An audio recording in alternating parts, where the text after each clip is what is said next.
नमस्कार मित्रांनो, लक्ष्मीच्या पावलांनी या मालिकेच्या येणाऱ्या पुढील भागात आपल्याला खूप मोठा ट्विस्ट पाहायला मिळणार आहे. आपण पाहत आहोत की अद्वैत जो आहे तो समुपदेशन केंद्रामध्ये आलेला असतात. त्यावेळेस त्यांना वकील सांगतो की तुम्ही दोघे जण एकत्र बोला. तेव्हा ते दोघे एकाच सुरात बोलतात की आम्हाला थोडा वेळ हवा आहे.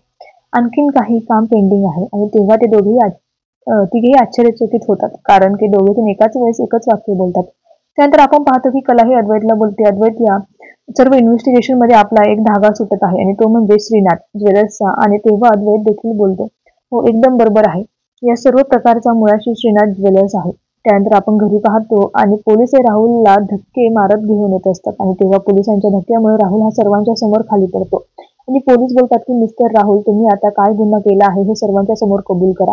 आणि तेव्हा आपण पाहतो की राहुलला पोलिसांनी पकडलेलं असतं. हे पाहून घरातील सर्व जणांना खूप मोठा धक्का बसतो आणि राहुलला पोलिसांपुढे विनवणी करतो की इन्स्पेक्टर साहेब, मी काहीच केले नाही.